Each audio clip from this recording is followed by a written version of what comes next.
Okay. You need to put yours in the audio recording. I what? The audio recording. Do you mind? Yes, so we have the video and the audio. Oh, I see. We Okay. can pick and choose which one we want. Okay. I believe you'll jump in the line. Rock your body in time.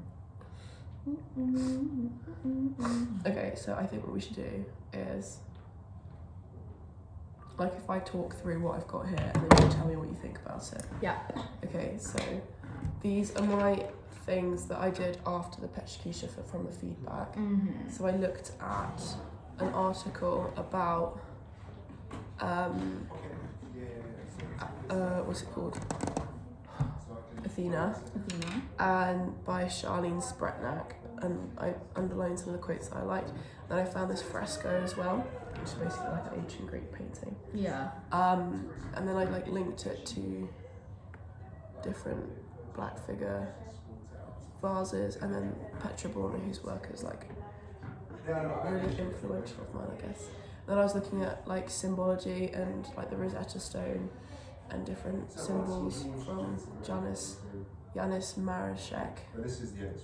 And then looking at books and how like it was quite interesting actually because Hello. You guys here to see Morgan? Oh no, but she's coming back. She said. she was. Do you know this is the right place for it? Yes. Awesome. Okay. Thanks. And how they're like not going anywhere, even though like e-readers and like online stuff is becoming bigger and bigger. Yeah. The market for books is also growing, so it's Yeah. like they're Like not, physical books. yeah, physical books. So it's like they're not going out of fashion or anything. Yeah. They're like becoming more popular, if anything. And I think that's really interesting. Especially when most things nowadays are going like online. Yes. You know? Yeah. And Well, then it's interesting that it is going online, but it's also growing like non-online Yeah. as well. yeah. You know. Yeah, I think it's really cool. And I think it's really good as well because I think having physical copies of things is like it's an important thing to do because they can be like it's easy. I know for a lot of people, but for me especially, I find it a lot easier to do things physically. Yes, I feel like it adds to the experience of like reading as well. I feel like it would hurt my head to read like online for a whole book. Yeah. You know. Yeah. And it brings you into it more. Yeah. When I was looking at reworking books, there's this guy called Alexander Corza Robinson who like takes these old books and then cuts out all the pictures and That's they become really like cool. a 3D like scape. And then Frank Hellmans who like cuts into them and makes like, yeah, there's loads of different ones. But because I was looking at doing that and I thought it might be interesting, Yeah. but I don't think I could bring myself to cut into a book. I think that'd be too like visceral for me. Yeah. Like I think because it'd be like damaging someone's like artwork in a way. Yeah, and it's not like you can find a book that's like. It doesn't mean anything to me because as soon as I start doing it, then it starts meaning something. You know, it's like a loophole. I guess you could do it with like a notebook or something, but then I don't think it would have. It wouldn't have the same effect because it hasn't got all the nice things in it. Yeah. The only thing that I could do is a book that's already falling apart. But if it's falling apart, then there's no point doing it because it's broken. You know? Yeah. But I just think that it would be better. Like I just don't think I could. Well, it's something you could like work around and make your own version of Yeah. it, like without breaking like an actual book to do it. If that's something that like you feel like you wouldn't be able to do, Yeah, I guess so. That's a good point actually. you could try and make it into like not destroying the book version of that. You know. Yeah, it's like rack this journal. You know. I love I this love journal. this Oh my god, I It's love so it. funny. Okay. But I used to watch a video of a girl who did it like really. She used to like decorate it and Yeah, rack it's it. like, at the let's same time. not rack this journal, let's Yeah. decorate this journal. But I kind of liked it. But yeah, anyway. And then I have this Olafur Eliasson's thinking / planning wall, and I thought it was a really cool way of showing all the work that went into a project. And I also found recently, I haven't put it on my slides yet, but I've got the photos because I went to one at Oxford. The exhibit they had on, it was, I can't remember what it was called. Was it that silhouette thing? No, it was called like Who Am I or What Makes Me or something like that. And it was like about this woman and what she thinks makes her tick and like different objects. Was that recently you went? Yeah, like last week. Oh right, yeah. Yeah. But she had something similar to this and I took pictures of it because I thought I think it would that's also really be cool cool. inspiration. Yeah. And I like how it's like the yellow kind of goes through it. It's like the different letters of the alphabet. But yeah, I think it'd be nice to find my own way to display, like because what I'm planning on making, it's like a finished piece. But it would be nice to show the journey that went into it. Well, it's like it's part of the art as well, because that looks Exactly. like it's visually pleasing to look at. It is. It's really, and yeah, I think it'd be really cool to see how people interact with both the process and the product. I said that funny, product, not product. Anyways, there's my blender. I feel like I want to bring my blender in more. That's what I did later on. You'll see that later on. But because I find it really interesting. Like I find it challenging, and I like being challenged. Yeah. But at the same time, I don't. I need to find the balance of like being challenged but not being completely out of my depth. Is blender really hard? Because I didn't actually do it. It's not really like, I mean, it's difficult, but like once you know what you're doing, you know what you're doing. I think it looks fun. It does look fun. It is fun. I did enjoy it. Maybe you should bring it back in using some of the designs you've done now, but like. Yeah. See, I'll show you that in a minute because I did something similar to that.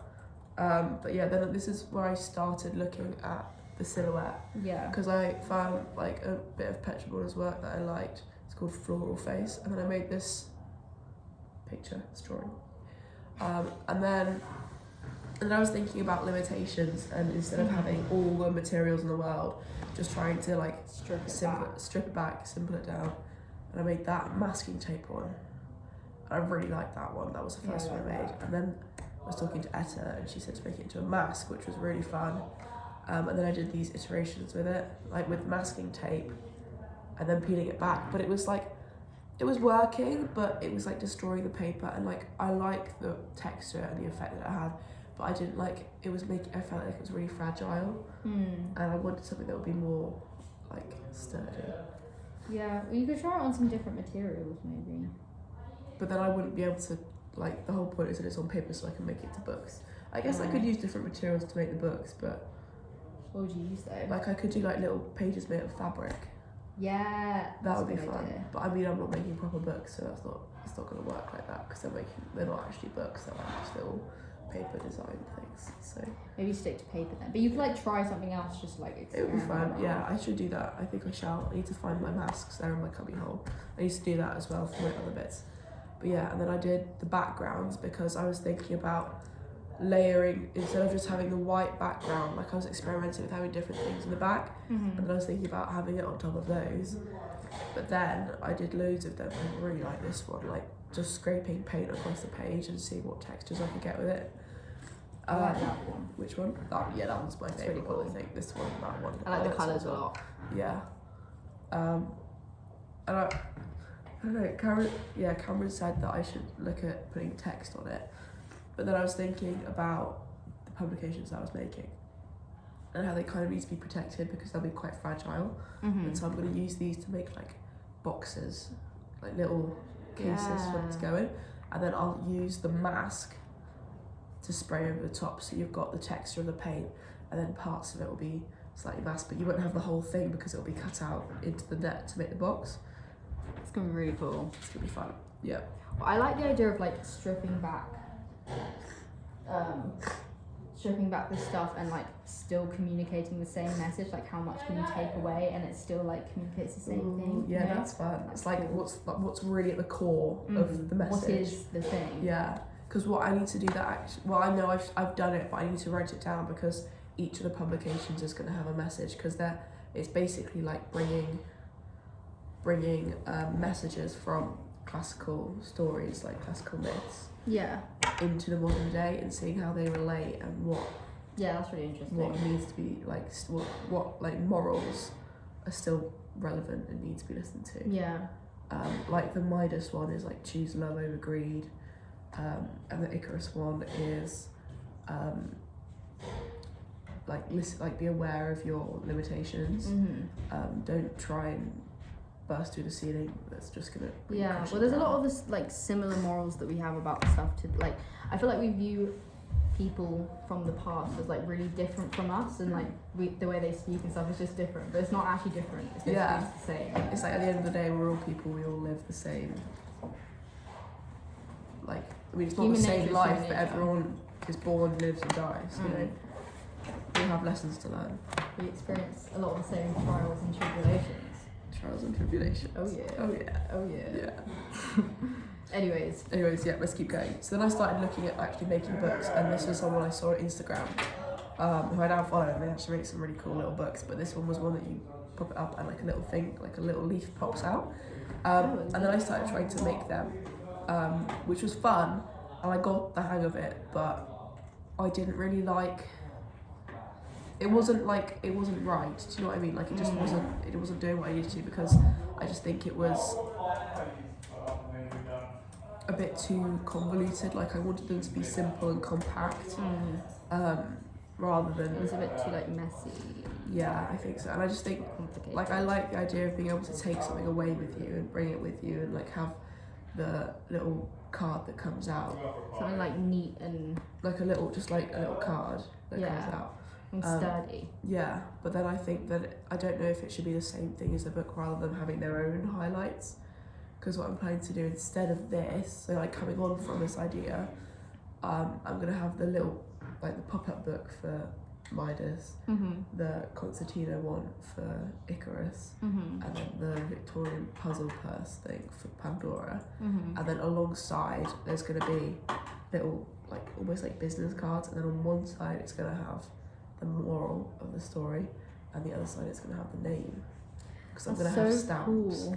And the stamps are going to be the same on the box with the name, and then there's like a motif throughout all the designs, which is like the sun, and it's going to have like the sun and then the name and then its own little thing at the top. Like Midas has got a crown, Icarus has got a wings, and Pandora's is like a swirl with an arrow coming out showing like the things that she let out of the box. Do you think your how it's going to be in the exhibition is going to be quite like interactive then? Oh yeah, I want people to be able to take them away, but that's the other thing that I was thinking about, is if I make the cards, it'll be a lot easier for them to just go. It'll be a lot easier for them to like make a load of them, rather than just having a few. Yeah. Because the publications will take a lot longer to produce, but the cards will be a lot easier to make, so I can mass produce them on a larger scale than I can the books. Well, that's the good thing about being able to print it, is we can be able to do it over and over Exactly. again. And that's why the Riser will be really, really helpful, because you can print loads. Yeah.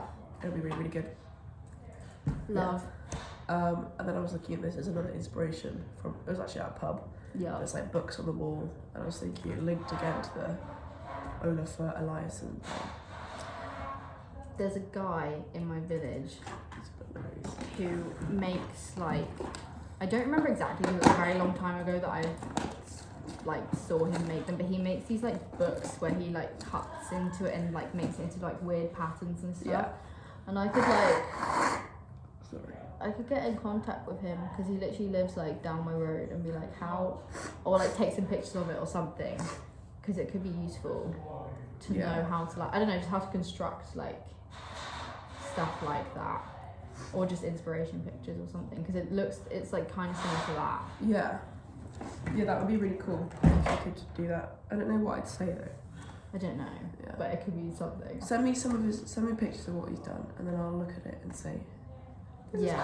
See, I don't even remember it, but see, that looks like a face. That could be good. Anyway. Yeah, it does. Carry on. Next bit. This was starting thinking about presentation again, but holding where the like all the publications and stuff are gonna go, and I wanted to make like a calyx. It's like it's like an ancient. It's like a wine vessel, but they used it for like libation specifically. What's libation? A libation is like a gift to the gods. Cool. So I thought it'd be really fun to make one of these, and then in it put like publications. Yeah. And they could be like gifts to humanity. That's really cool. Yeah. Like with little messages on them. Yeah. Yeah. And you did play, didn't you? Yep. So that's later on, but this was just the idea and the planning for it. And looking at different classical things. That one's weird. That was the Petra Border one, but I really like that one. It's like she used like raw glaze, and then it wasn't like it didn't have like a glossy glaze on the top, so it's all the texture of it. It's really fun. It looks like a weird like deep sea fish. Yeah, okay. It was like an anglerfish. With a human fish. It looks like Abby the anglerfish. Funny. Okay. That was so. This is like making that. the laser mask this is my like method of doing that. I need to jiggle these slides around a little bit because they're not in the right order. It's all a bit formatted. Really. That's making the laser mask, which was actually really fun, and I think the woodcut mask worked a lot better than the masking tape because I like having a repeated design because it doesn't overcomplicate it. It's like you can see the same bits, and it's a lot like quicker. It's a lot quicker. And I also like spraying it because if you do it really close up and you get a really well not really close up but like closer, you get a crisper line. If you do it from far away, it feels like blurry. And that was really fun. But I wanted to look at doing airbrushing because it would be better for the environment. Because spray paint isn't great. Thought. But I looked at doing it and asked in foundation, and there was we can source an airbrush, and I can't buy one because they're so expensive. So just gone down the drain. But the thought was there. Well, the thing is, you thought about it and like you realised that you wouldn't be able to do it. So at least you're like trying to think sustainably. Just cars being around just so many. Okay. And then that was when I was looking at like choosing the stories. So this is when I decided these are the 3 that I'm gonna do. And then like why I did it and stuff. And then that was some feedback. This is me starting to use the I really like that one. I really like that one as well. I like the it. And I like the swirly bits. I really like the swirly bits and the texture as well. Because I use like I use a bit of because for the other ones I use a bit of cardboard, but this one had like a serrated edge. So I scraped it. It had like indentations, like lines on it. I like because I really like texture. I think the texture makes it more tactile, and if something's like texture, especially like art or like a book or something, I don't know. I feel I kind of want to touch it and I want to feel. It brings it to life a little bit, like it does, and it's supposed to be a story. Exactly. It's supposed to be like interactive, more. I don't know. It just like something. There's like an essence to it that just makes it. I already said that was like trouble left, but that doesn't matter. But I like the spin. It's like a mountain range. Yeah, that's cool. But yeah, and again the texture, it's really fun. I just love it. Love it. Yeah. And then that was so I used automatism, which was this thing that editors always look into. I've heard of It's that. like creating art without conscious thought. So basically, you just get the materials and you let them kind of take you where they want to go. I love that. It was so fun because basically it's just like you let go and you just do it. And it was great because I think it made me work like more fluidly. Like I limited like my colour palette, so it wasn't completely over the top, but it just made it like nice to like dip in and out, and then I like add a bit more to that one and add a bit more to this one. I just thought it was really fun and like freeing to just let the paint go where it wants to go. Yeah, that's really fun. I love doing that. Yeah, it's great. I swear that's like, was that an exhibition called that at some point? Because I really just recognise it and like the font. This one is from Tate, so I got the maybe I went to it. I got the little thing from the Tate website. Yeah. Those are my favourite bits because I like the layering on them. Ooh, and I like just the think way it's really you've fun. merged them together. Yeah. That's cool. And I really like these bits as well. Yeah, so they look like little bits of. They look like seaweed. seahorses. Yeah, I was going to say seaweed or like seahorses. And then this bit was really fun as well because after I finished using the mask, I like printed with it. That's cool. Yeah. You can use it in multiple ways. I have to pause this